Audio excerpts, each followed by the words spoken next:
Hey, what's going on, everybody? This is Columbus This Week with Trevor and Eric, bringing you all the coolest, best, latest, whatever other word we should use for a search engine optimization news. I actually I launched a very exciting Twitter poll Wow. I think I voted in it. for the Columbus This Week account. We got 3 whole votes. Wow. So What were the results? what What was the poll? I don't even Well, yeah, remember. let's go over the question first. So this is a minor story, but a few days ago, Vanessa Trump, Donald Trump Jr.'s wife, Okay. opened a package and was filled with some mysterious white substance. Yeah. And so she had to go to the hospital. And the substance turned out to be non-harmful. But everybody either assumed that everyone was basically either in the camp where the deep state, quote unquote, was using this to send a message to the Trump family, Yeah.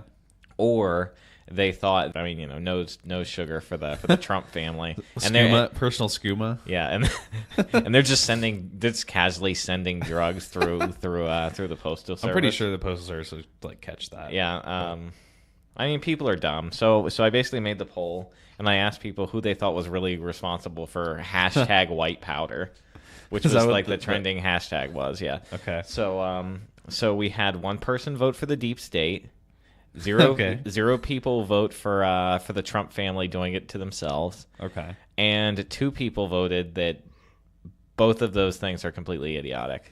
And And that's it. That's the poll. what did I vote? I don't even know. I don't know what people voted. That's not how polls work. Oh yeah, that's right. I feel I was thinking maybe you'd have the results per person, but Nope. Oh, okay. Well, that's cool. Yeah. We're probably gonna do another poll. Yeah, but it'll be slightly more funny. Yeah, we're not going to do any non-shit post polls, though, probably. Right. So just expect them to be completely not serious. Yeah. Anyways, do you want to get into construction news? Yeah, sure. So, everybody's favorite coffee roaster, Stops, is opening up a new location at the View on Grant.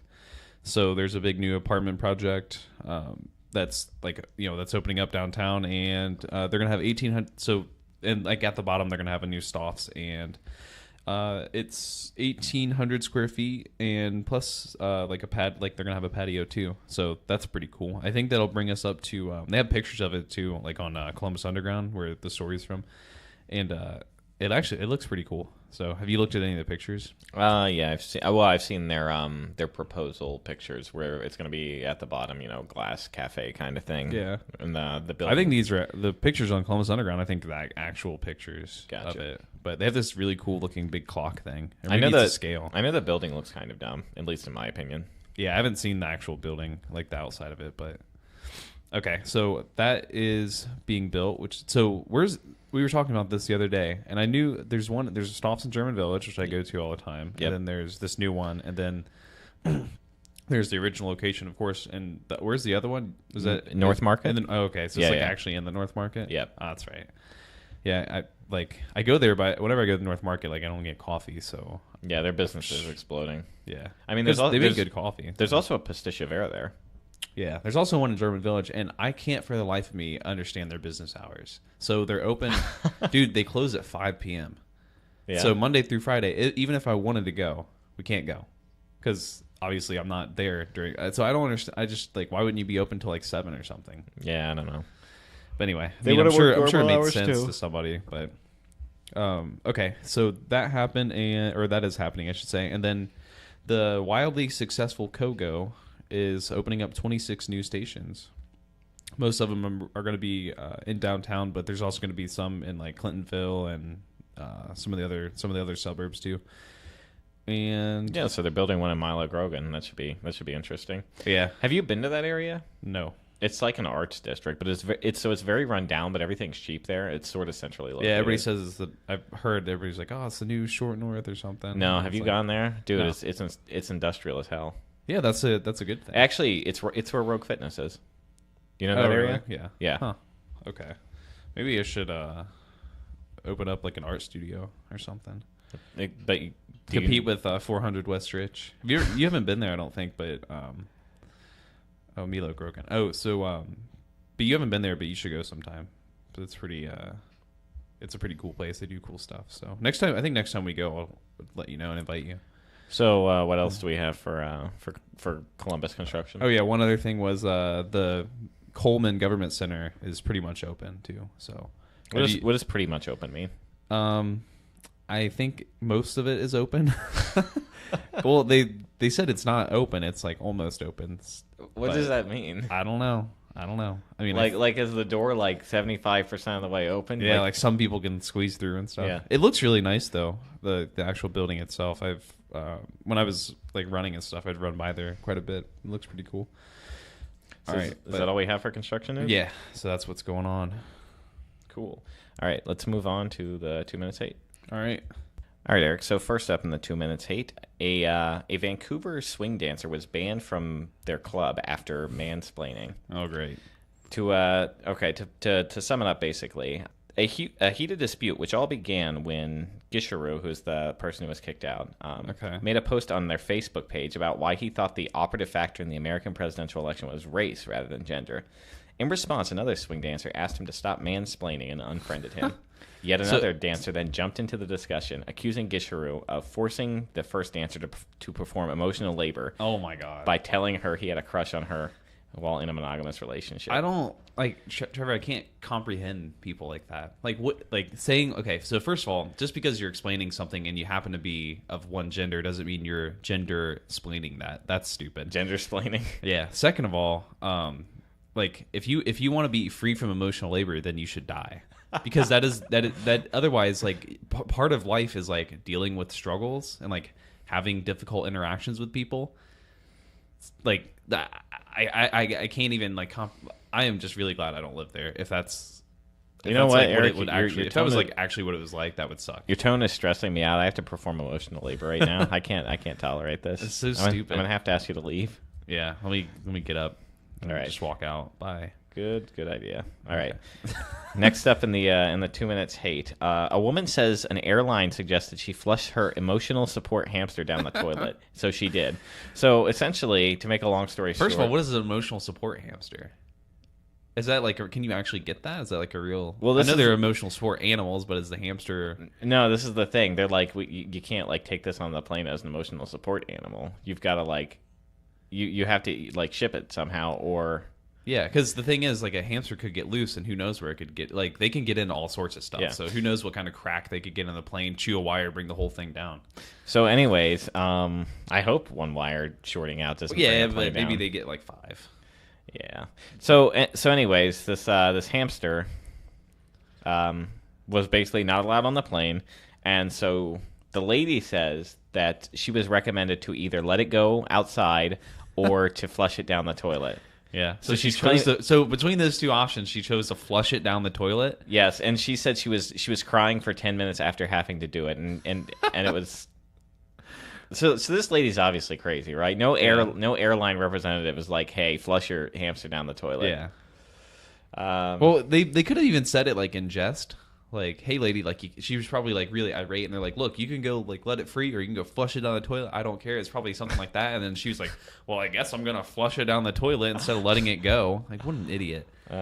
So, anyways, no emotional support hamsters, Eric. Sorry. Yeah, I used to have a pet hamster. I don't know what happened to it though. I think it got loose and was just gone after that. Yeah. I did have a pet lizard, and it got loose too one time. And I had a rug in my bedroom. And I didn't know where it went. Eventually, we found it dead under the rug. So that was sad. Sucks.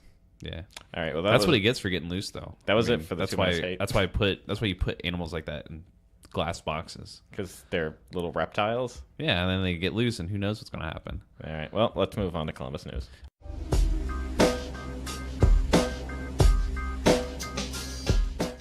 All right. It turns out that Columbus, although we're trending upward. Or downward if you're the fast food industry. It's trending upward if you're the let's not eat at fast food restaurants industry. But we're trending upward in terms of getting rid, like people are eating less fast food and they're doing more casual dining and fast casual dining, which I think is a good thing because like I don't really think people should be eating at McDonald's and stuff like that. So I mean, is Subway and Chipotle really that much better of an option? Definitely. Absolutely. There's no way they're not. Well, I will say you could make it unhealthy. Like, you could go to Chipotle and get like the big queso. Dude, there are a lot of giant people who go to Chipotle. Well, yeah, I mean it's not like it's not about what was I gonna say? It's not about like you can if you eat Chipotle 3 times a day, you're gonna get fat because it's raw calories in, calories out. But if you you were eating like calorie for calorie, Chipotle would be a lot better for you. My big problem though is that like people have this misconception that Chipotle is basically healthy, and here's the thing: if you get like it is basically healthy because it's just basic food. But if you get a Chipotle burrito, right, you're looking at realistically minimum like 1,100 calories. Well, I'm not talking about the calories. I'm talking about the actual healthiness of the food. The biggest health problem we have in the U.S. though is that people are fat as hell. Which is from A, consuming too many calories, and I would say B and C, too much saturated fat and too much sugar. Well, I don't think Chipotle is helping with the. They're not helping with the calories. I'll give you that. What I'm saying is, if you took 1,100, all right, so like let's say you only ate one meal or some, I don't know, maybe you were just eating 1,100 calories that day. I'm saying that the 1,100 calories from Chipotle is a healthier 1,100 calories than from like McDonald's. Sure, but I think people. That's all I'm saying. I think people eat more at Chipotle and justify it by calling it healthy. Yeah. Oh yeah. People definitely mansplain or whatever. They justify whatever. I agree with you on that. Calorie splain. Yeah, but all right. So Yelp. So anyway, Yelp released a study with they have basically like how the restaurant industry is changing. And a couple things to note that Columbus, so they have like the rating, like the average Yelp restaurant ratings. A chain restaurant typically gets like a 3-star, which I think is even high. I don't know why people would rate something. It's like, why would you even rate a McDonald's? What's the point of that? But for fast casual places, so Chipotle or maybe Brassica or something like that, that would be more of a fast casual place, and they're typically rated like a 4-star. But Columbus still has a lot, like the Columbus market's still pretty saturated with like fast food chain restaurants, which makes sense because it's it's a test market more or less. And White Castle's from here, Wendy's is from here, etc. But the good news is that the overall trend is going down, so I like that. And then Yelp also had like they had like the growth rate, and Columbus is like up. They were like previously like number 35, and they're up to like number 21 with the growth rate of like new business, fastest like with like new growing businesses. And then the top 3 from the study were like active, which I think is like yoga and CrossFit and like cycling clubs or like that kind of stuff. The second one was beauty services, because I guess people in Columbus need more beauty services. And number 3 was health, which I thought was kind of interesting. So yeah, I guess maybe if like around like the surrounding area, like less like people might be like closing up shop in like, I don't know, in like a rural area, like not too far from Columbus, and then maybe moving here and trying to compete or something. Well, I think part of the reason you're saying that is because Columbus is like a huge like fitness place. Yeah. Yep. Like it's massive. We have Westside Barbell here. We have the Arnold. Brogue Fitness is located here. Yeah, the Arnold's coming up soon too. I think I'm going to go this year because I've never been. Huh. Maybe we should like live record the podcast from there. I don't think they would let us. Yeah, probably not. We could do it outside. It's like just do it surreptitiously. Well, if we dress as homeless people, we should be able to get away with it. Dress as homeless people and don't be aggressive. Yeah. Everyone would just be happy we weren't like yelling at them. Yeah. All right. So moving on. Speaking of like food, more or less, there's an article that came out in Food and Wine, which is they have a website, but it's started out as like a magazine for people who are interested in food and wine. And they did an article on Columbus, and the title of the article was This Midwest city is stealing a lot of great talent from New York and California. What a clickbait title. True. But I am happy that Columbus is getting highlighted, which is cool. But so they talked about Fox in the Snow, and then Little Eatery and Momo Gar in the in the article. So what I wanted to discuss with you here is they're kind of light on the reasons that they think people are moving from the coast. I'm doing air quotes here. They're kind of light on the reasons for people moving from the coast back, like to Columbus or other similar cities. And I wanted to see what your thoughts are on. I have some predictions for why you think that, and we probably agree. But I'd like to hear what your thoughts are on maybe why people are moving from New York or San Francisco to Columbus. So first of all, we're not stealing talent from New York, and right. Like California. they don't get like the talent. Like it's Yeah, not yeah, like they're I not mean- entitled to that. I mean, we're not stealing them any more than anyone who goes from Ohio to like the coast Yeah. are being stolen, right? We're acquiring talent, and a lot of the people who are coming are probably coming back because they're from here.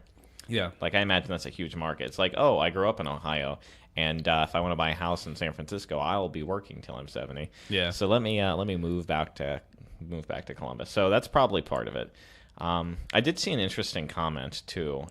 For further your point, there's one of the people that they talk about in here grew up in Central Ohio, moved to New York to pursue a career in publishing, and then threw it all away to learn to bake professionally, and then moved back. Good for her or him. No, it's her, Okay. Lauren. So what was I gonna say? See, I'm good at interrupting your train of thought. God damn it. So, anyways, Eric, somebody had a pretty good comment on the whole, I guess why is it always Yeah. like Fox in the Snow and Momogar and stuff? Yeah. So why do you think anytime any national publication mentions Columbus and Columbus food stuff, it's always like the same 5 places? Because it's a giant circle jerk. What you think? Like what's a giant circle jerk? Like All the people who are writing all those articles, they just hear what somebody else wrote, and then they're trying to follow the trend. So here's what happened. I think so. Somebody actually came to Columbus to check it out for a real story, right? And so and they hadn't heard of any places, so they started like a blank slate. And then they went to the best places. So they went to like Fox in the Snow, Momogar, and what have you. And I know you don't really like Momogar, but it's still good. So, that's not I don't want to argue over that. So they went to those places. They were like, wow, I went here and like I actually had some great food, blah, blah, blah. Here's my article. And then they were like the opinion leader. And then they came out and they were the first one. And then now everybody else is like, oh, well, they missed out. Like I got to go check it out too. And then they come here. That's why I think. and then they just go to the same places because it's a very follow the leader kind of thing. Yes, exactly. I don't like that. Well, I'm not a big fan of it, but I mean, as long as Columbus is going to get more, like news, that's cool with me. Yeah, sure. More advertising. Although I'm starting to kind of get nervous that like we might be entering we might get into a situation where you got what you wished for, because the more news about Columbus that gets out there, the more people that move here means the worse it's going to get, like traffic wise and price wise. So I'm starting to get a little nervous that maybe we're doing too good of a job, especially with like this podcast and like our millions of listeners. Yeah, like, you know what? We're gonna have like Sweden immigrants coming over. So yeah, I still can't believe there's a bunch of people. So shout out to our Swedish listeners. Please keep a bunch listening. You mean a bunch of person? Yeah, it could be one person. Is it just one person? It's like 30 downloads over 20 something episodes. So it could be 2 people. Wow. Maybe I bet it's 500 people and they get together and listen to it. Yeah. It's like American, instead of like a book club, it's like American Podcast Club. Yeah, that explains why our 30 listeners are actually millions. Yeah, people are just listening to it in a stadium. Yeah, that's our. So if anybody ever asks, that's like those are our numbers. It's like, oh, we have millions of subscribers. They just only have one person download the episode. I don't. They're trying. Well, it's because of net neutrality. Like since they got rid of it, people have to be like more careful with their bits. So I don't like the term subscribers or followers or any like I don't like those words. Should we call our listener just listeners? I mean, listeners is fine, right? Like community members. That's what they're doing. Like followers and also fans, I really don't like. Like those words are kind of, I don't know, gross to me. Anyway, the reason I think people are coming back here is they're frankly just getting outpriced. Like they're getting priced out of the market. Yeah. Because it's like it's the same thing. Like let's say the short north before Starbucks got there or whatever. The thing is like you have those locations.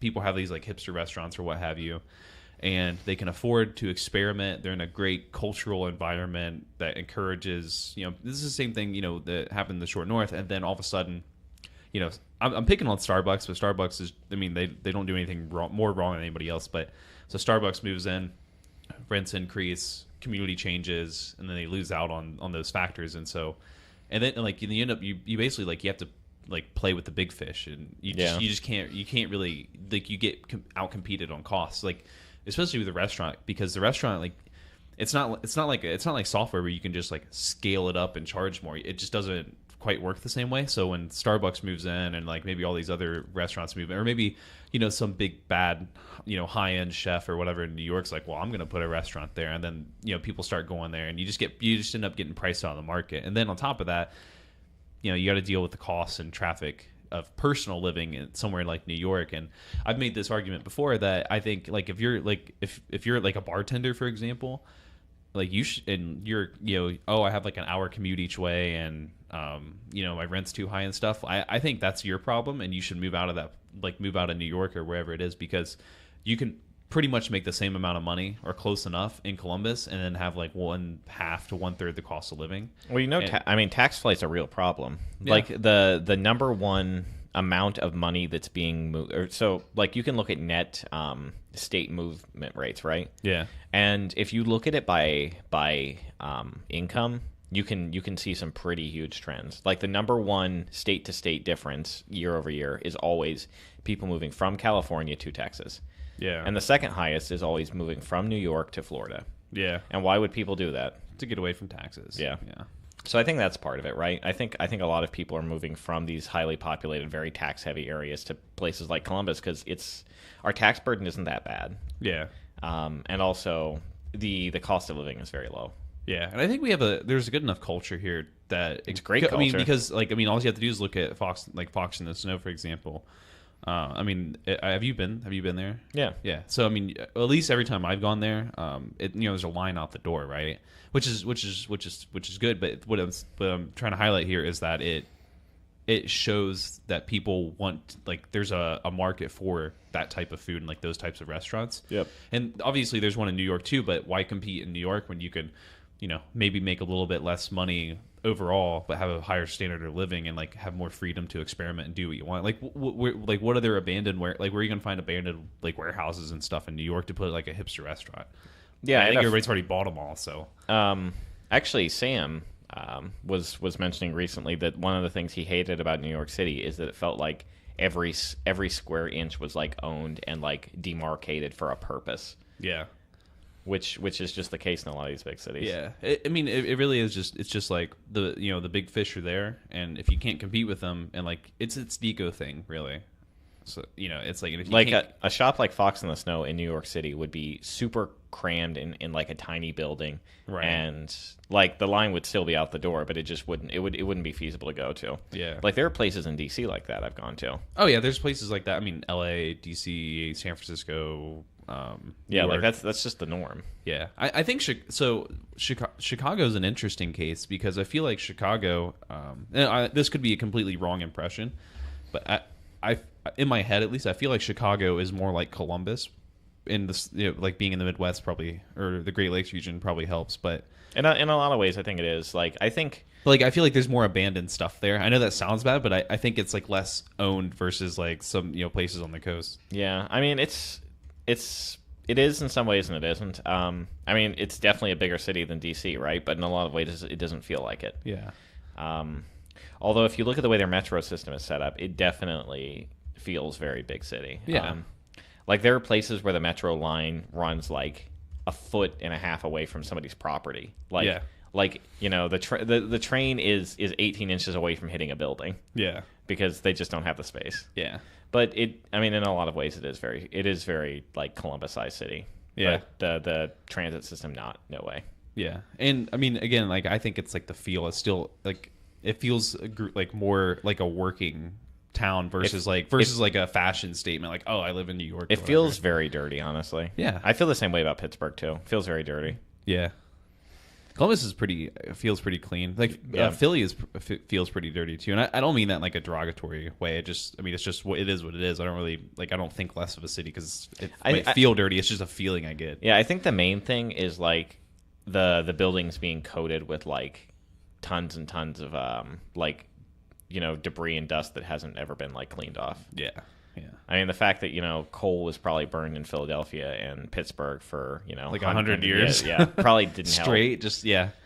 Plus all the steel and all that stuff. But, Can't scrub that out. yeah. All right. So now that we're mostly done with that digression, there's more.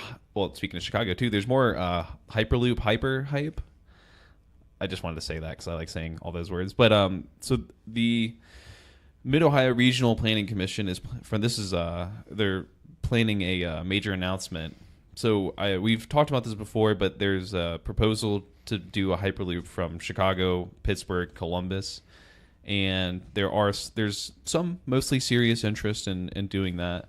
And I've always thought that route makes more sense than some of the other ones. It's certainly more feasible, but Well, I thought you and I had said that unless they're going to do a route in Canada, it's basically the most sensible one. yeah. Well, and it's also just frankly the most just practical one to do. Yeah. So I mean, it's not a long line, and it's over fairly flat terrain, yeah, and it's also cheap land compared to anything on the east or west coast. exactly.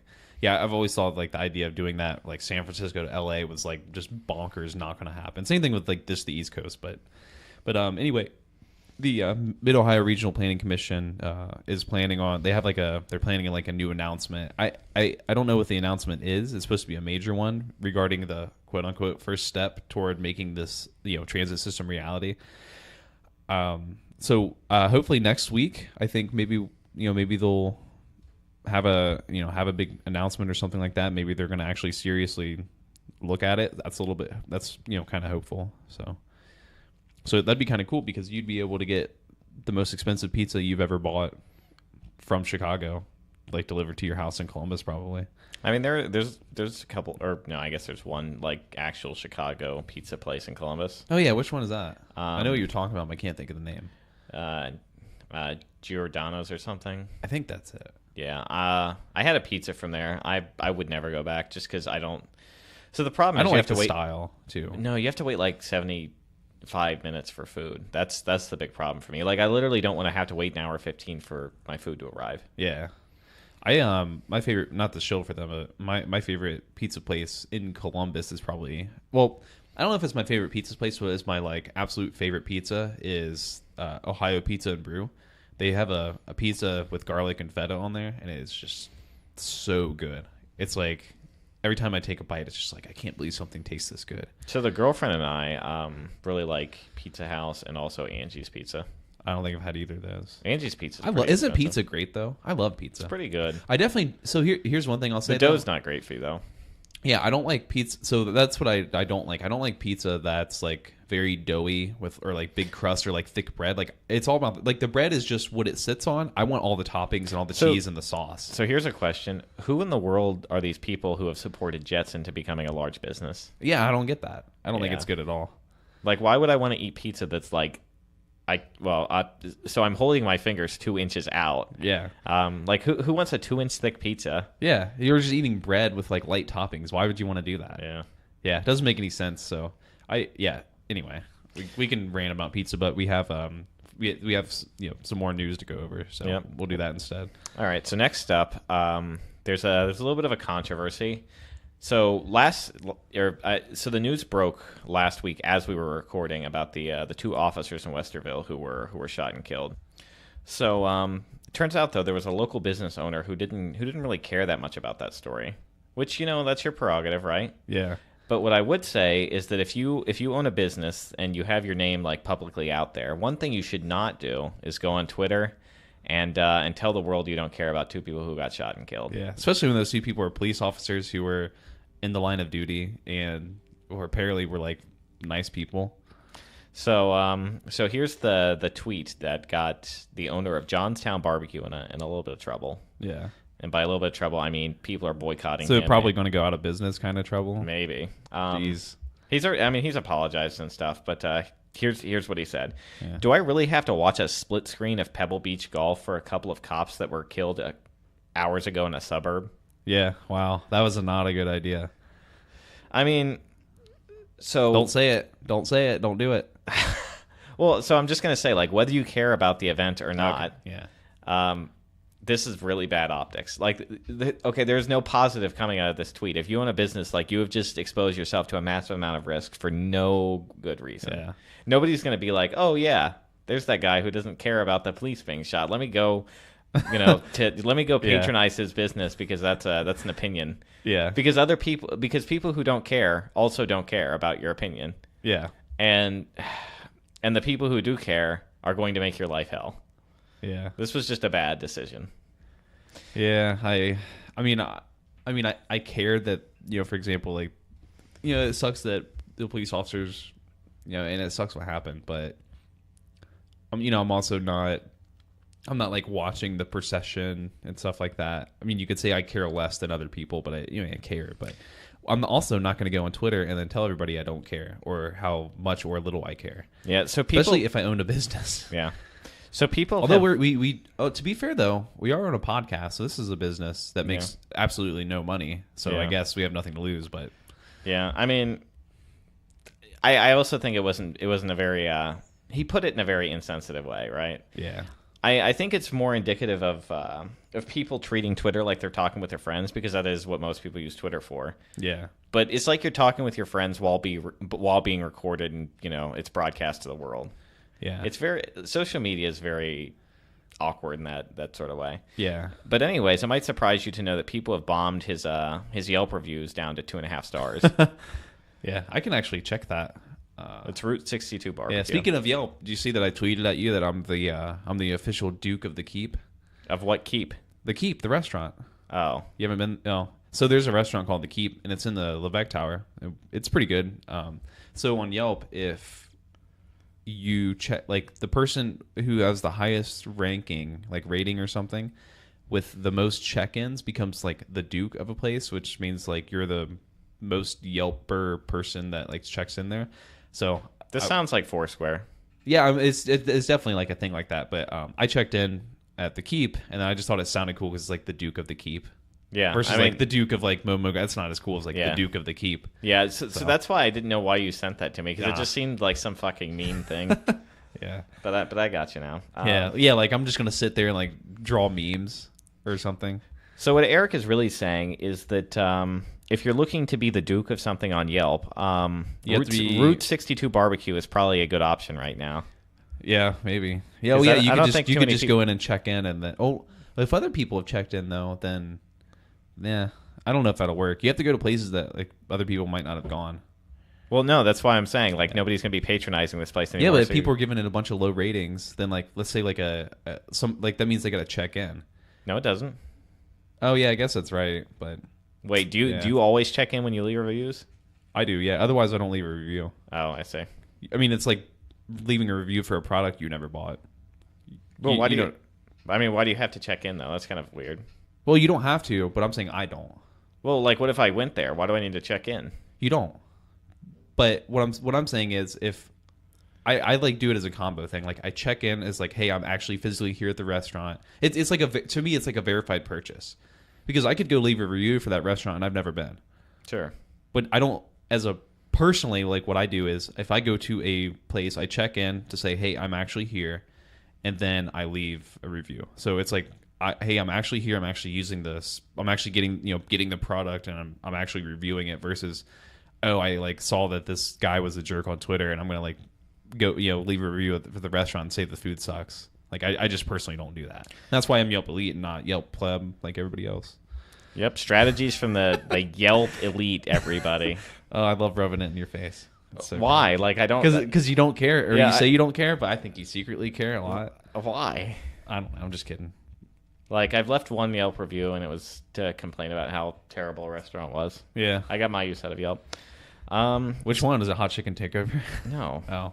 I mean, no, it's TAT, which is like Ristorante di Famiglia. Yeah. It's an Italian place. Sounds bad.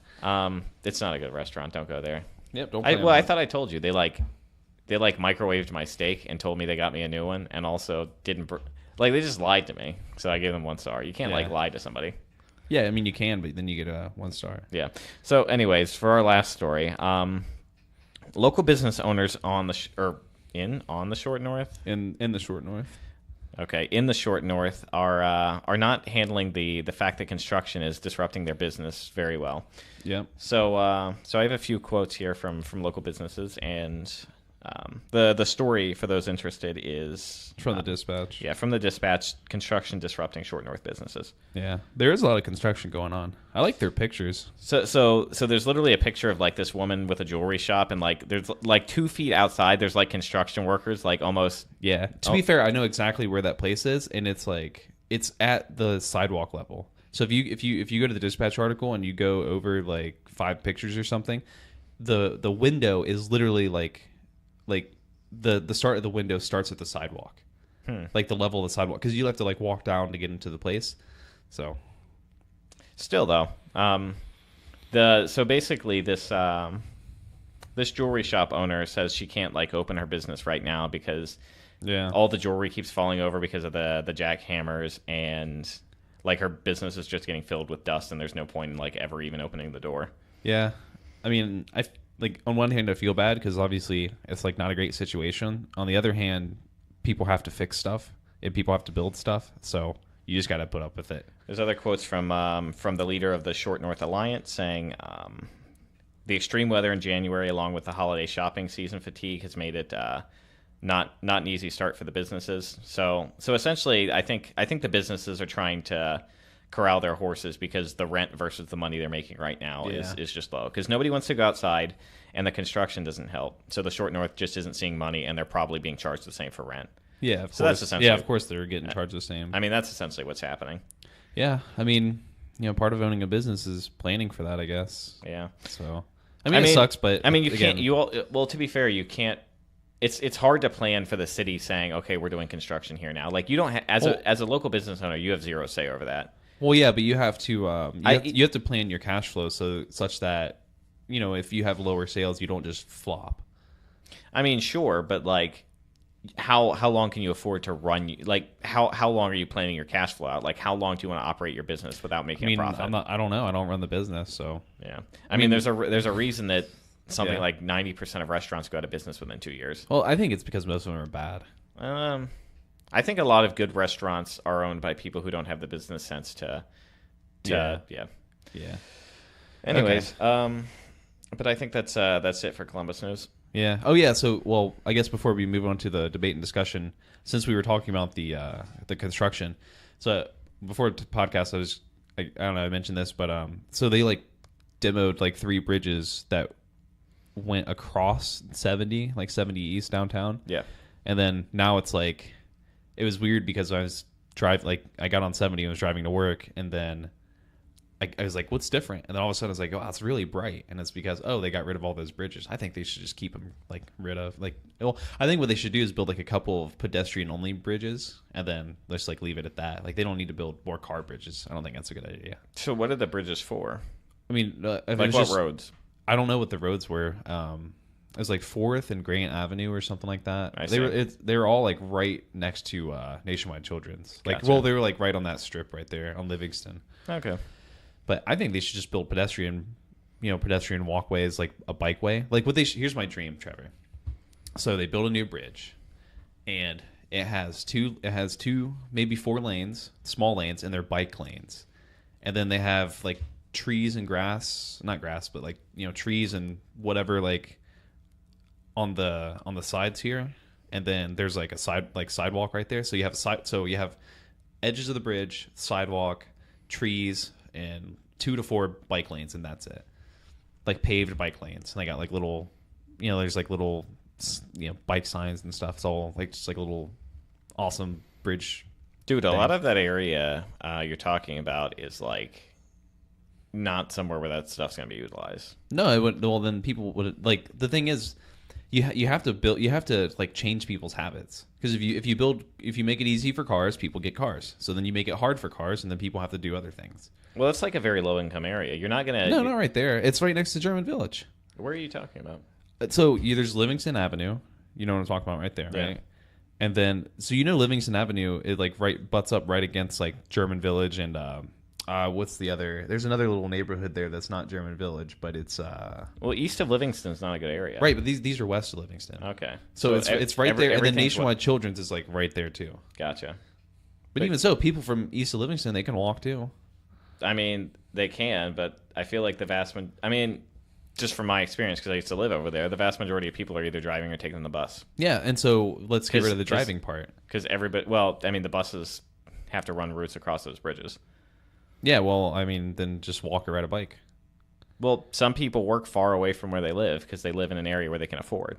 Right, but you like that wouldn't have any effect on those bridges because those bridges would be like if you're going to Nationwide Children's or German Village or something, which is easily walking distance Right. or biking distance. I'm saying like you need to encourage people instead of driving like to that area, they should walk. Well, what I'm saying is that like, so if you take out the bridges that are like east of Livingston, or Livingston, Oh, they'd be north of Livingston. Okay. They're across 70. gotcha. So 70 goes east west. They're Yeah. across. Yeah, because I know like so the like Kelton and Miller bridges, like if Yeah. you took those out, you're just basically inconveniencing poor people and then splitting. Maybe up. those are the bridges. I don't know. I don't know I don't know what the names of the bridge are, but no, like, well, they had to demo the whatever bridges they are. They had to demo them anyway because they were like not safe. But the thing is if you get rid of those bridges and people like, let's say I guess it could depend if you work somewhere else, but I mean, I want people to be inconvenienced by cars. I want them to be convenienced if they walk or bike somewhere.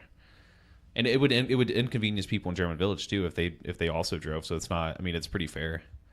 Maybe. I mean, the bridges are closer to German Village anyway. Well, maybe these particular bridges. I'm just saying, the like for some people, that's just. I mean, it's literally just lowering their quality of life. I mean, it could, but it doesn't have to. All right, you ready to move on to debate and discussion? Yeah, let's do it.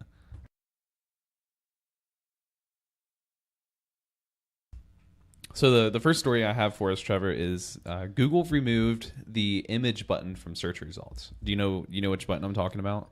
The view image button, you mean? Yeah. So if you search for, like, let's say you search for cool picture of Eric holding cats, which I'm sure comes up with awesome pictures of me holding cats, but maybe not.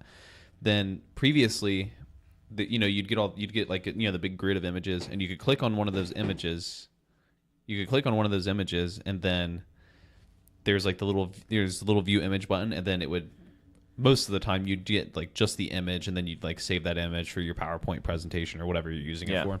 And so also, I don't know if you know this, but it's worth noting that if you actually like right click view source, I'm pretty sure you can still get the full image, but they would just remove the button for whatever reason. Yeah. Well, which primarily affects the like 99% of the users because most people don't know that you can do that. But they removed they removed it because they got sued over it by Getty Images. I don't know exactly what the details of the suit were, but I think largely something along like Google hosting the image, or it's probably some copyright thing, whatever. The overall effect though is that in order to view an image, like actually like save and download like a high resolution image of whatever you wanted, you actually have to go to the website that hosts the image and like right click and download it from there. So I'm a little mixed on this because on one hand, I think it's good because it's driving more traffic to websites themselves versus kind of just staying on Google and like not even going to the website. On the other hand, it also is kind of good for Google because I would think that they're going to get even some small amount of more advertising money because they're still tracking you as you go through those web pages, right? And then now they know what you search for, and then they know that you go to that website, and then the website has ads on it and what have you. Previously, it was just like you just get the image, and there's no like they don't have ads in the view image thing, right? So I'm a little mixed on that. Like from I don't know. Like on one hand, it's anti-user, but on the other hand, it's kind of pro like the actual websites themselves. So yeah, I think they also made some change to the reverse image search. Now the way you can do reverse image search is very, very limited compared to before. Really? Yeah. I don't think I've actually ever done that. I have for images where I wanted to know like what is this thing from. Okay. I very rarely have ever asked myself that question, so that's why. Yeah, it's not a common use case for me. The only people I know who do that regularly is like the anime board on 4chan for whatever reason. That makes sense. Yeah, I mean it does, but it's not a feature that's used that often. But I guess they really reined in and sort of limited what you can do as far as reverse image search. That makes sense. Okay. Yeah, I mean nothing too controversial here. I guess maybe we shouldn't. Maybe we should just mention it, but I don't know. I mean, I'm not a fan of them taking this action, but what are you gonna do? Right. At the same time, I mean, they did get It sued doesn't over it doesn't really inconvenience me, so I Yeah. can't complain you, that you much. can still, but you can still do it through like Bing and DuckDuckGo and stuff. Like they didn't remove their image search buttons. Yeah. Also, don't use Google. Yeah. I don't use Google to search unless I have to. So I use DuckDuckGo for everything. Yeah. Just because it has a really convenient feature where I can't use it because I just can't stand the name. why? It's just dumb. That's all there is to it. It's dumb. So here's why it's the best search engine though. Like let's say I want to use Bing, right? Sure. So if you have DuckDuckGo set to be your like in your search bar, like Yeah. the default, if you search and then you put like bang being like the exclamation point, it'll search on Bing. If you do bang G, it'll search on Google. Yeah. And they have Wikipedia listed. They have like every search engine under the sun. So like Yeah. their little bang features are great. Yeah. I think I think the service itself's great. I just can't use it because of the name. They just have to change the name. Also, it's Stallman approved, so it's got that going for it. Yeah. So I guess I should explain that for our listeners who aren't Google like, search Richard Stallman and then come back to us next episode of what you learned.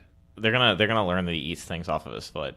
Yeah. That's so. Anyways, he's like this super weird computer science guy. He has like a PhD from MIT. If you've ever heard of open source, his name is probably synonymous. I'd say is synonymous with that. Yeah, he. I mean, he designed the what would you call it? Like the. The license? I mean, yeah, he designed the GPL, but also the GNU project Yeah. or GNU. How do you- GNU. Yeah, whatever. you want to call it. That Linux is based in. Yeah. And then that's a whole complicated issue, which has like several back and forth with Stallman arguing with Linus Torvalds. Yeah. But yeah, weird guy. So next up in debate and discussion, we have. From your favorite website. We have 2 links from your favorite website. The I Verge. just okay. I just don't like The Verge because partially because there is pretty big clickbait. well, they're also owned by Vox Media, Yeah. which isn't good. So coming from The Verge, the NSA, the CIA, and the FBI don't want you, Eric, to use Huawei brand phones, which you won't because you use only Apple products. Well, I mean, I also wouldn't use their phone anyway because it's garbage. But So here's the reason why they don't want you to use Huawei phones because there's a fear or there's a claim that has not been substantiated by these organizations. yeah. That the Chinese government may be using Chinese branded phones to spy on their users, including foreign users, Yeah. like Americans. So essentially, my take on this is that the NSA, the CIA, and the FBI only want you to allow American, I guess, federal, intelligence agencies to spy on you. None of those Yeah. foreign ones. To be fair, I would prefer to have my own people spy on me versus like some other government. Like I'd rather it's like your people, like your problem versus, I mean, I'm just waiting for the FSB to come out and tell everyone not to buy American phones for the same reason. I mean, they could, but then like, what are they going to buy? There's no like Russia phone. I imagine there are European phones though. What about Xiaomi? Is Xiaomi technically Indian? I have no idea. Is I've never even heard of it. I don't think. Well, they're like the third largest phone company. Yeah, that just shows how like I mean, Well, if it's just like a big mass market commodity phone with Android, I mean, wouldn't have heard of it. The U.S. is weird in that regard because we're basically, and Europe to some extent, Western Europe at least, Yeah. we're basically segregated from what is considered the global phone market. Because Right. nobody's buying Motorola phones outside of the U.S. Yeah. Because frankly, like we just buy big bad phones with giant screens, and we pretty much buy like luxury phones. Yeah, compared to the rest no, of the world. that's Yeah. absolutely true. Like the flagship phones in a place like India are around $200 here. Yeah. The phones people buy here are like outrageously expensive compared to most of the world. Yeah. And we're not getting our money's worth compared to anyone else. Yeah. I would largely agree with that. I mean, people say like, oh, like for an iPhone, for example, like, oh, the iPhone's overpriced and stuff. Like, I mean, it is, but you can afford it. So On the other hand, your entire family could have for the price of the iPhone X, your entire family in India could have a phone. right. And so that's the difference. Yeah. Well, I mean, the main difference is like we just, as a country, there's just more money, so there's more purchasing power. Yeah. So you can buy more expensive stuff. Yeah, but it's the same thing with cars. Like, I mean, you can go buy like a brand new Honda Civic here, and I mean, who knows? Like, I don't think you can even afford one if you're. I don't know. I mean, maybe you couldn't have. Maybe it'd be more expensive in India or something. I don't know. Yeah, sure. I wouldn't think so. I think they'd have to be roughly around the same, but it would be seen as being pretty expensive versus more cheap, more inexpensively made cars in like India or something. Yeah, maybe. I know Mexico. The car price in Mexico versus here new are crazy. They pay like a third of what we do, Oh, really? and their cars are also garbage. Yeah. Like, will kill you in an accident garbage. Yeah. I mean, US does have pretty strict safety, Crazy safety Yeah. standards. which is good. I'm happy about that. But anyways, the long and short of this is the NSA, CIA, and FBI want to be the only ones spying on you. They don't want you to be spied on by any of those spooky foreign spooks. I also I was gonna bring up this story, but I didn't add it. But I also like don't want to buy, as to the extent I can, I don't want to buy Chinese products as so long as they continue to have like anti-competitive stance with respect to like opening up new like ventures in their country. So that's like the other reason for me personally. I know the vast majority of people don't give a crap about that, but there was an article that came out that the U.S., the EU, and Japan are considering imposing trade sanctions through the WTO on China, like for that exact process. So we talked about the whole. Yeah, we did. Yeah, so we talked about to remind our listeners. In China, most typically, in order to let's say open up a company, or you want to do business in China, it has to be done through a venture, and that venture has to be 51% owned, like Chinese owned. So if you can imagine, like let's say you were Samsung and you wanted to sell, although Samsung's Korean, but let's use them, or we could say Huawei, I guess. So if you're Huawei and you want to sell a phone here in the United States, the equivalent would be you have to set up a company through which you sell those phones, which is owned 51% by Americans. So Japan, the EU, and the US are considering trying to go through the World Trade Organization, WTO, and impose sanctions on China because of that exact thing. So that's one reason I try not to buy Chinese company stuff to the extent I can. Yeah, maybe we'll see a wild card from the Trump admin striking back at China. Yeah, maybe. Yeah, so I'm curious to see how that plays out. Yeah, speaking of the Trump administration. Oh, yeah. So next up, we have the Trump administration. The blue box for should we call it blue apron for food stamps? Yeah, essentially. So, so what's the story here? So Trump has proposed, the Trump administration has proposed a way to cut costs by about 30% while simultaneously increasing the quality of food that SNAP beneficiaries receive. So the plan is essentially you get a choice from one of several USDA or USDA package boxes that would be sent out to SNAP beneficiaries.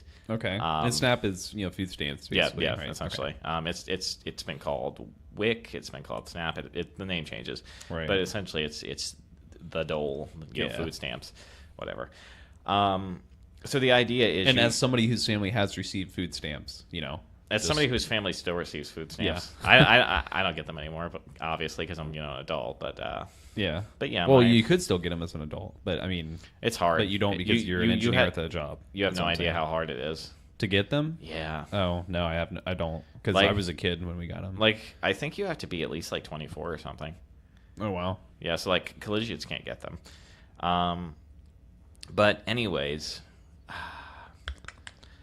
It's essentially a Blue Apron type service that the proposal is that it's like a Blue Apron type service. You get shipped like, let's say like here is your vegetable, here is your like meat, et cetera, et cetera. Yeah.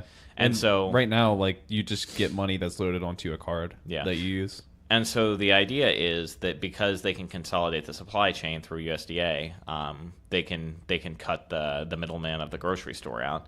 So that's one place they're planning on saving costs, and then the other place is that people, instead of like people having to spend this amount of money, that you can spend a little less money on food in general because you're deciding what's acceptable. Yeah, and so you can rein in on the benefit costs. Yeah. So I know this. I can imagine, especially if you're like left leaning, your first reaction is like, oh my god, I can't believe Trump is doing this, but second reaction should be maybe this is a good idea. I think. So my reaction, like political leanings aside, is I don't think it's a very good idea. Well, I can see how what you need best, Yeah. but I do think that people generally, we were talking about people who, and these are, if you're eating out of Chipotle a bunch, you're probably like mostly middle class in the U.S. and you still make poor health choices. So I would imagine other people, like the vast majority of Americans, probably make poor health choices. If this is a way to get high quality fresh produce or fresh food to people who are, happen to be on hard times and are getting assistance from the government, it's not the worst thing I've heard of, especially if it's cutting costs to the program. Maybe they could have people sign up for it versus force it on everybody. But so one of the big criticisms I think that's come out that I don't see as particularly legitimate is the idea that since the total cost of the program is being cut by 30%, you're essentially there's this idea that essentially like the benefits are being cut. I don't think that's a reasonable argument. No, of course not, because if you're cutting the costs, like that's more money going back to taxpayers. Actually it's more money the government's using somewhere else because taxes never go down. Yeah.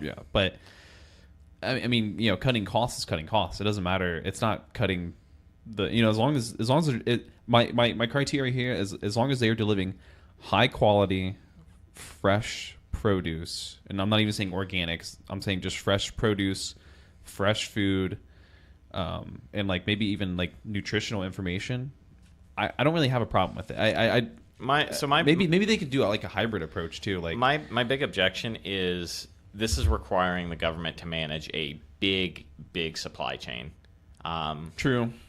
And so now the government's in a supply chain grocery business essentially. Also, one of the big problems I have just from a financial perspective is cutting grocery stores out doesn't save you that much. Grocery store margins are usually shy of 8%. Yeah. So I wonder where the 30% number they're getting is. Part of that is coming from the fact that the government essentially provides overage, so more money than you need like per person on food stamps. Oh, I see. Just in case, that kind of thing. Like I don't know about you, but I think for my family, food stamps was plenty. Yeah. Like we would run out by the end of the month, but that's because you always want to spend it all, right? Right. I think food stamps as is, like the amount of money you get. Yeah, is fine. It's high enough. Yeah. Maybe. Because even a decade plus ago, I remember it was over like. For us, it was like over $240 a month. Yeah. So what I'll say, I'm not 100% sure this is like the right way to go, but I do think that people should like chill out. Like just because the government proposed a different, like you want the government to consider different options and not always do the same thing they've done before, because that can lead to inefficiencies and frankly, like a failure to perform the actual duty that they should be performing with. Well, I think it's a poor plan because I don't trust a government to manage an efficient supply chain. True. As far as, because here's the thing, you're going to have to some extent, you have to source a lot of this stuff locally. You can't just there are millions of people on these benefits. You can't just provide like millions of pounds of kale from one source week after week, right? Right. It's I don't know. I don't think they can pull that off. Yeah, that's my big objection. It's and the grocery stores already have the supply chains built. True. Yeah, I completely agree with you that it could be that. I'm not saying I agree that I think that this is the right way to go. I think that it's good that the government's thinking about other ways, and I think people should. Well, my big, I guess, criticism for this is I think people should just chill out. Just because the government proposes and it happened to be under Trump's administration doesn't mean Trump's like trying to take food away from poor people. I don't think that's going to happen whatsoever. It would be wildly unpopular even for him to do that. Yep. So, okay.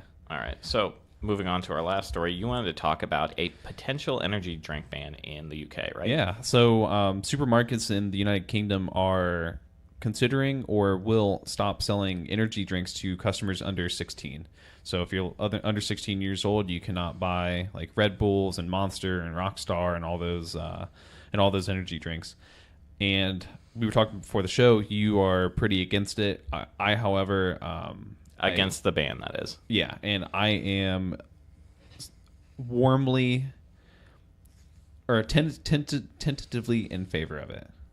So you want to go first? Why you don't think it's a good idea? Yeah, sure. I was actually just talking with a couple friends about this a few days ago. Like, I looked at the energy drink can I had. It was like a Monster or something. Yeah. And I like went through the ingredients list, and I'm like, okay, aside from a couple of like acids, I know what all of these do. Yeah. Like it's mostly water, sugar, alcohol, and then vitamins, so that they can market that they have all this vitamin coverage. That's literally what I'm drinking. I'm drinking vitamin water with caffeine in it. Yeah. Essentially. My so here's what I'd say. I would actually also want to include like Coke and Pepsi and anything like that. If Okay, what about coffee? Not coffee. Okay. The thing is, I think these drinks are marketed toward, like, look at the cans, right? I think they're largely marketed towards younger people who don't actually know what they're drinking. And because, like, when I was a kid, I don't know, I'm pretty sure they don't still have this because it was so insane. When I was a kid, when Monster was like first a thing, before they even had different, it was just green, like you just got green Monster. Yeah. They came out with different sizes, and they came out with one Monster BFC, which you can imagine which it stands for, and it was like a 32 or 40 ounce Monster energy drink, and we used to buy those and drink them, dude. What does C stand for? Can. Oh. Yeah. Yep. I don't know why I didn't get big effing can, Yeah. because we're trying to be a little less language on here. So the Monster BFC. And when I was like 17, and there's no way that was healthy, right? And I mean, they had to be like 400 or 500. We didn't even look at the calories. Oh, it was just a cool can, and it was cool because it's Monsters, and skateboarders were drinking them, and all that stuff. Okay, so what if there's no sugar? I don't know. The sugar is definitely a big problem, but I mean, I think it's the biggest problem by far. yeah. So here's the thing: like the energy drinks I typically drink. I mean, they're talking about people under 16 too. Like, should a 14-year-old really be pounding down Monsters and Rockstar energy drinks? I also, I don't think a 14-year-old should be pounding down Coca-Colas and Pepsis either. Well, so my I guess my objection is I don't think the caffeine is like a big deal. No, I don't think. And Yeah. and if you replace the sugars with sugar, I mean, if you replace the sugars with certain sugar alcohols that have like a 0 glycemic index, there's no real impact to you. Like, it just tastes sweet, and then it goes through your. Although I still don't trust those, but I don't want to argue about that here. I mean, it depends on the Yeah. the sugar alcohol. Like the cheap ones, like Ethereal, or what is it? Ethereum, the crypto. No. It's like etheritol or something. Yeah. It's not ideal because it basically has the same glycemic index as sugar. Even though it's 0 calories, Yeah. your body will still Treat it like sugar. treat it. Yeah, it'll have For to all intents and purposes. it'll have to respond to it with insulin, which Yeah. is what you really want to avoid with sugar. Right. But certain ones like stevia, I think, are fine. But Yeah. so, I mean, that's an aside, though. I guess my real point is I don't think there's anything in the energy drinks or in certain energy drinks that warrant a ban, because Yeah. it's no different. It's no Well, different. what than about coffee. like? I know it's going to sound, but like, what about like a sort of blanket ban? I mean, that is for people under 16 too. So, but a sort of blanket ban for that, and then if companies can decide, to make something that's more healthy, that is a quote unquote energy drink, then maybe those can be accepted. Well, how are they even defining energy drinks? Why not? I don't know, So why not actually. just ban sugary drinks? Because I'm actually not. I'm not opposed to that. that fixes the problem. Yeah, I would not be opposed to that whatsoever. Because kids they don't have problems if they drink coffee when you're 14. Like, dude, have you ever seen? I know you don't go to Starbucks, but every once in a while I get like I get one drink from there. Well, there's another one I like, but I get like one drink from there, which is a basic vanilla latte with like non-fat milk, right? Sure. And every once in a while, I don't know, maybe once. Why do every you 2 throw or out the 3 best months. part of the milk, by the way? Because I don't think it really adds much.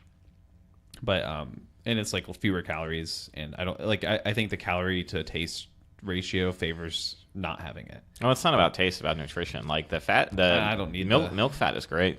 I don't need it. Because I eat like avocados and stuff like that. So every once in a while, though, I see some person, male or female, doesn't matter, some parent with their kid, and they buy them some giant sugary caffeinated drink from Starbucks, and I'm like, that is, and the kids are like 8 or 10 years old. Dude, that's the only thing I get from Starbucks aside from like coffee. Well, yeah, if I but really they're need 8 to. or 10 years old. There's no way that's like healthy or good for them. I mean, I guess maybe if they're only doing it once in a while, it's probably not going to kill them. But Yeah. if the kids were like old enough to buy those things themselves, I don't know.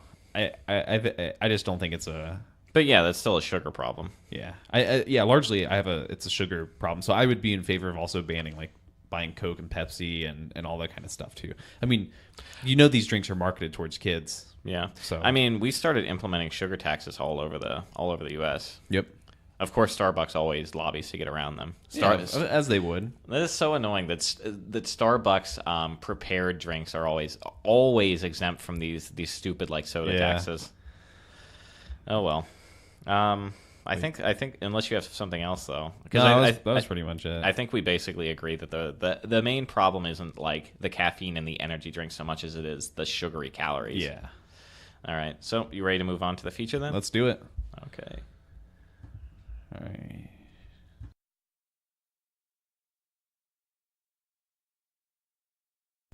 All right, Eric. So for our feature, we're obviously going to talk about the biggest news story this week. It's unfortunate, but this is probably the third time we've actually had to talk about a mass killing. I think we had the Vegas one, and then there was one other one. Yeah. What was it? Or no, it was it was Charlottesville. That's what we talked about. Yeah, but we also talked about Vegas too, I think. Yeah, we did. Or yeah. at least it's well, that's what I'm saying. The other two were Charlottesville and Vegas. Yeah.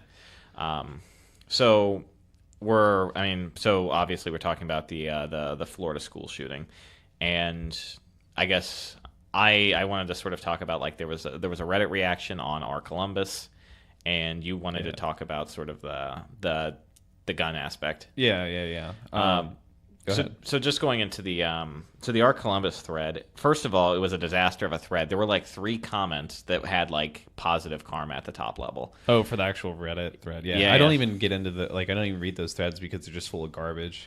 So there's this thing that happens every single time one of these mass shootings happens, where the Democrats make this, or I should say, people on the left in general make this very big push to try and like do something about the NRA. Yeah. And I think it's absurd because first of all, you can't really do something about a political organization that is like it just has a bunch of members, right? People always call it's like doing something against like the AARP. Well, people call like the NRA the gun lobbyist organization, which is absurd because it's not. First of all, that's not where their money comes from. That's not where their support comes from. Yeah. And also, there is actually a gun lobbyist organization, and they're a lot more concerned with I guess trying to ensure that their guns end up in the hand, or you're gonna make sure our guns end up in the hands of people who do mass killings. No. Yeah, Seriously, no, I know. I'm just being flippant. That their guns end up in the hands of police, right? Like the actual lobbying is to try the military. Yeah, I mean, that's because that's where their money comes from, really. Like private citizens owning guns really isn't, unless you're Glock, it's not that profitable a venture, and maybe Smith and Wesson. But I think this take that everybody has on the NRA is just absurd. Well, no, I mean, I think it's just damaging to their politics because here's the thing: something like 5% of the country is NRA members. It's like 6 million. Yeah. So, wait, is that math right? 6 out of 300. Yeah. No, wait, no, it's not. It's 0.02. 0.02. 6 out of 300. Okay. Yeah. Okay. So that's definitely not like 5%. 5% would be like 15 million. Okay. Yeah. Sorry, my math was bad. Yeah. So 2%? Yeah. So 2%. Okay. Believe it or not, we are engineers. Somehow. Just not very good at head math. Well, so when you're doing a podcast and then you're also doing simple division, it's really hard. So anyways, like 2% of the country are active members. So anyone in contact with those people is basically going to... And I will say really quick, people might not think that seems like a lot, but there are very few political type organizations where they have 2% or more of the country as like their the Electronic Frontier Foundation. They don't have 2% of the country as members, right? Yeah, and they're largely powerful. People really don't understand how the NRA operates, and trying to demonize them is really just a failing strategy outside of anything else. Yeah, I agree.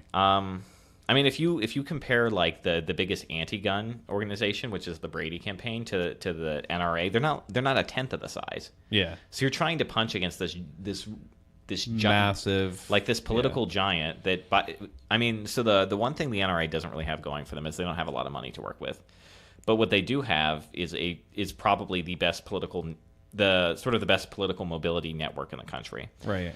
Because, and I found this out somewhat recently. So, like, say there's legislation being passed locally or being talked about locally that is going to remove gun rights. The NRA, they know where everybody lives, and they're just able to blast out like focused things, being like, you should go to this town hall if you don't want this to happen. Right. Here's where it's happening. Here's the time. And here are some other people in your area who you could. Here are some talking points and what have you. Yeah, they're just like a highly efficient political machine. Yeah. And also, I mean, they're very widely supported just because they've been really the only people fighting on this front. And they've really only, I mean, this fight's really only been happening since like the early 2000s, right? Yeah. Like in the honestly, gun rights are better off now than they were in the 90s, unless you live in like California or New Jersey. Yep. Better if you're like pro-gun. I guess. I mean, which is for both of us is better, but yeah. So for the last 14 years, the NRA has basically been punching above their political weight, and so they're really the best case of like a community political advocacy group that exists, which usually the left is huge fans of, but in this particular case they're not. Right. And so the danger, I think, in trying to demonize them is now you're also trying to demonize, some 2% of the population, which is a losing strategy. Yeah, if nothing else. So my take on this. So I mean, we could get into the shooting and stuff, but I think that's been covered to death. The problem that I think my fellow left-leaning-ish people get into is it's always about the demonization, and they can't for the life of. So here's what typically happens: they get into an argument. They're like, "Oh, you're just a big fat redneck who likes guns, and like you're uneducated, and like all this other stuff." Right? Like that's the typical like left view of people who support gun rights. And then when they're like, oh well, you couldn't possibly stand up to a military, and they throw up all these like wild scenarios. Well, that's a really dumb argument. Like, well, and it's also dumb because what if they're talking about like, oh, Trump's a fascist and we have to overthrow him. Well, what are you going to overthrow him with? If I mean, the problem is people lose sight of the philosophical applications, which is the right to defend yourself, B, the right and obligation to overthrow a government if that's something that needs to happen, which both of those require in modern age require guns. Yeah, so I do think the most absurd little bit of politics that exists in the U.S. is thinking that like ACAB, all cops are bad. That's stupid. It's a very common like left talking point. Yeah. And so you believe all cops are bad, but you also believe they're the only ones who should have firearms. Yeah, they're pretty inconsistent. Well, I don't think that's inconsistent. I just think that's like that's just a hole in your logic, right? You're basically just saying inconsistent. I mean, it's not inconsistent. You can have bad opinions, like that's a possibility. Well, I'm saying they're what they're saying is inconsistent. Because I mean, that's what you just said. It's inconsistent with what? Well, they're saying cops are bad people, and then only cops should have guns. I mean, that seems pretty inconsistent. Oh, whatever. Who cares? It doesn't matter. Yeah. So, the other thing I wanted to say was that the strategy of demonizing people who have guns for whatever reason they have them, it's a losing strategy because all you're going to do is cause those people to be further entrenched in their opinion. So, 40-something% of the country has guns. Yeah, exactly. And when you just come out and you just say like, oh, yeah, well, the other thing is like they're pretty uneducated about like statistics about like gun violence and stuff. I was talking about this with some people last night, but the first thing that they focus on is assault rifles, right? It's like, oh, we got to get rid of the assault rifles. They don't care that the vast majority of gun like homicides or suicides even. Those are all done by handguns. Why aren't they trying to ban and you can easily conceal handguns. Also, assault rifles are illegal, more or less in the U.S. Yeah, I mean they're basically like what we have for an assault rifle is basically a hunting rifle. Well, yeah, usually when people it just looks scary. Well, yeah, usually when people say like assault weapon or assault rifle, first of all they don't know what they're talking about, but second of all, usually they're talking about like So I literally saw somebody on Reddit verbatim on our Columbus say nobody should be able to own an AR-15. It's like, do you even know what an AR-15 is? Yeah, exactly. Like it's a light centerfire rifle. Yeah, it's like, well, they might as well not be able to own a hunting rifle. Yeah, I mean, it's practically the same. And then they're referred to as weapons of war. Like so like everything, like knives, swords, people have war with those. I mean, no, I think the problem is liberals on the left, and it is just liberals. I'm sort of drawing a line between liberals and leftists because obviously actual socialists are very, very pro-gun rights. Right, because they kind of need the guns to overthrow the government. Yeah. So. Yeah, the proletariat, which I'm not advocating, by the way. I'm just saying, like, that's the proletariat masses can't rise up against the bourgeoisie without weapons. Yeah, right. That's how it works. Yeah. But yeah, for liberals in particular, it's just all talking points. I feel like, right? Like it's just all terms that they don't really define. You assault weapon, weapon of war, assault rifle. Yeah. They if you try to pin them down, they don't know what they're talking about. Right. And I think this is one of the only places where you really get a strong feeling like the people on the right, or right, yeah, I mean, I guess conservatives versus liberals. Like the conservatives know what they're talking about, and they know, I mean, like they know a lot. Which is very rare. They know a lot about what they're talking about, and the people they're arguing with on the left just don't. Right. Not one bit. In this case, the left tends to be pretty uneducated about it. And then they'll say, well, America has gun violence, other countries don't have gun violence, and they try to draw like those parallels. But if you look at other countries that do have guns, like Switzerland's always like a big case example. They also still don't have mass shootings. It's not a problem with guns themselves. It's a problem with society. Yeah. For some reason, the United States has this weird society where, and I think it has a lot to do with the media, but we have this weird society where people do mass shootings, and depriving most Americans of the right to own a weapon to defend themselves. I mean, so this is going to be kind of maybe callous, but all the people that have died from being like in mass shootings and stuff, I mean, they don't override they in my opinion, their deaths or having been killed by firearms does not override the rights of every other American to own one. Yeah, and I completely... I don't believe in punishing the masses for the sins of a few. Yeah, I completely agree. But then you'll have the people who say, "How many people have to die, Eric?" And I would say everybody would have to die because there's no number to me really that would change that. It's like, I think one thing that I've brought up often that nobody really has an answer for, at least I've never heard a good answer for, is the fact that people want to attribute this to the availability of guns in the U.S. Yeah, but we also have 80. So the U.S. is 3% of the world's population or so. Yeah. We have 80% of all of the world's serial killers, and most serial killers don't use guns. This isn't a gun thing. Like they're like knifing people and hanging them and strangling them. All kinds of stuff. Yeah. But I wonder maybe it's going to be something in the water. Who knows? But why does 3% of the world have 80% of the serial killers? There's something. Yeah. There's something very wrong in the U.S. culture, and trying to blame it on guns is ignoring. But you know what I do blame it on? I blame it on cars in the suburbs. But we'll save that for a different day. There are other places with cars in the suburbs. Yeah, but that's what I'm blaming it on. But okay, so anyway, I do actually think that, but I don't want to get into that. The other thing I wanted to say was that, so I, for example, support like if you want to buy a firearm, I believe you should have to go through like safety training.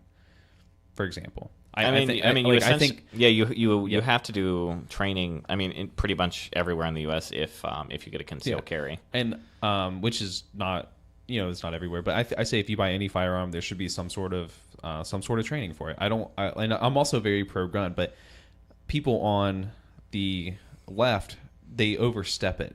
They don't like the problem is it ends up turning into, well, they want more than just that. And what ends up happening is that if you're on the right, or if you're like pro gun right, any change in the current status quo is an attack, because what ends up happening is people on the left say, well, I want this, and then they get it, and then they want more, right? They want more restrictions and further restrictions instead of sensible restrictions. And so there's no incentive for people for either side to cooperate, even though they should be. There should be, there should be, like, for example, I don't think you should be able to just go to a gun show and buy a gun. Not without not without a background check and all, all the sensible, precautions for that. There's no reason for that, right? So if you try, I mean, this is a big talking point that's mostly a myth, though. If you go to a gun show, anyone who's got to stand there is an FFL, and you have to pass a federal background check. Right. So finding private sales is pretty difficult, and honestly, like, a gun show isn't exactly the best place. Like, there are people who have tried. They'll spend like 2 hours at a gun show and try to buy a gun without a background check, and it's basically impossible because the thing is, everybody who has a stand, you basically have to find like some shady guy sitting in the parking lot or something, because everybody who has a stand at a gun show, they like want to run a business. Well, no, they are running a business, which means they're and they want to continue doing that as well. Well, yeah, if you're an FFL, it's illegal for you to not run a background check on anyone you're selling to. Yeah. So the gun show loophole is not a thing that exists. People are stupid. Yeah. But I was gonna say but you see my larger point though is like let's say that was a thing. It's like, well, that's something I can agree to. That's a sensible restriction, and then they turn it into, well, we also want to ban like 30 round clips or whatever, and like 30 round clips. I don't think any gun has a 30 round. That's what I call I'm joking. Yeah, I know. But you see my point though is like it turns into this and that. It's not like, or the same thing with like there's people have talked about like trying to find like people who have mental health issues, like, okay, well, you can't buy a gun like maybe while you're under treatment or whatever. There's different people have different proposals. Many of those proposals make perfect sense to me as a gun owner, but then they turn into more than that, and it becomes more restrictive. And it's like, well, we want to do this, and then we want to go do these other things. So it's a losing strategy. Well, you know why the NRA became sort of powerful and well respected in the first place, right? Nope. Enlighten me. So, essentially, we had this very lax we had this, very sort of pro-gun wave in the 90s, which sort of led off with like the assault weapons ban, and then a bunch of states imposed their own restrictions. Yeah. And so this is essentially what I think the NRA calls like the death by a thousand cuts strategy. Yeah. That the left uses to restrict gun rights, right? You do one little thing, then another, and you just keep on tacking on little tiny bits. Yeah, exactly. So they have to oppose every single one, even if they make sense. Yeah, and so the NRA has adopted a policy of fighting that, which is literally just like fighting every possible regulation that they can. Yep. Because it would never, because their goal is to have them completely banned. And so it's never, there's no incentive there. So I think the thing is people on the left need to change their mentality and accept that fundamentally owning a gun is not a problem, but the effects it can be used to amplify, just like social media. It can be used to amplify destructive things such as mass shootings, which are always a tragedy. But you can't tell these other people that they don't have rights to own firearms because just because you don't think so. That's just imposing like, well, what if I don't think you should be able to own whatever. Like, you can just make up stuff just because it's a firearm. You're just making up whatever you want as like we're going to attack this. Like, you don't have any actual real justification for deciding what somebody can and can't own. It's like, well, they have a problem with people owning they want people to be able to like buy weed and stuff. Well, the government's telling you can and can't put stuff in your body. I mean, why are other people telling you what you can and can't purchase? Yeah. And I mean, one of the talking points I really hate that you often see come from the left is that they just want to impose common sense gun laws, and then you ask what the common sense policies are. It's common sense to them, and it's like, well, your common sense is not my common sense. And it'll be stuff like, if you've ever been diagnosed with a mental illness, you can't purchase a gun ever. And then so you just wiped out the majority of the American population. Yeah, because most of us are crazy. No. So seriously, just between depression and anxiety, the majority ADD and stuff too. No, just those two. The majority of the U.S. population has suffered from one or the other at some point in their lives. Yeah. So, like, not everybody gets diagnosed for it, obviously, but like now you're literally encouraging people to not get diagnosed and treated because you want to take away their rights forever. Right. And that's common sense. Yeah, that's the left's common sense. And I heard somebody propose as common sense, because this phrase is in vogue for whatever reason, an Australia-style buyback.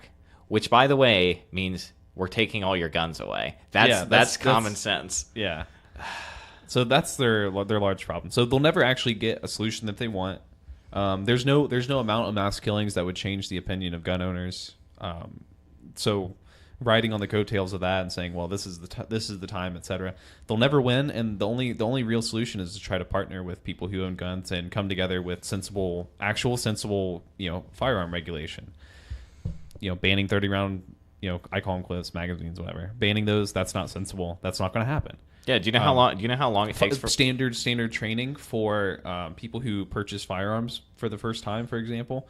That's common sense. I think most gun owners are pretty in favor of being safe, believe it or not. Well, yeah. The reason that they're opposed fundamentally is because first you impose, like, let's say you have some hour training course, and then they decide to make it 4 hours, and then they decide to make it, like a 40-hour course that has to take place over like a month. Yeah, and then they say, oh well, it can't be done on the weekends. It's got to be done. They just it just keeps turning into more and more restrictions. And they can't just accept like, okay, this is common sense. Let's do that, and let's end it there. But I mean, anyway, the firearm problem we have in this country is it's a social health problem, social health and psychological health for individual problem. Yeah, and it's not just limited to firearms, right? I mean, people still kill people with other things. I will certainly admit that a firearm makes it easier to, like, just off the street, grab, get a gun and then shoot people. That's certainly easier than like trying to knife people, but. I just don't think the deaths trump the rights of other people. I agree. Because, I mean, if somebody spreads hate speech and then a bunch of people die because of that, that doesn't mean, oh, well, we don't have the freedom of speech anymore. It just doesn't work that way unless you don't want to live in a free society. I think a lot of people don't, honestly. I know. I would agree with you. I think a lot of people are in favor of less and less these days. Yeah, I agree. Right. Well, it's unfortunate. You ready to end it? Let's do it. All right. Well, thanks everybody for joining us. This has been Columbus This Week. We hope you join us next week. Bye.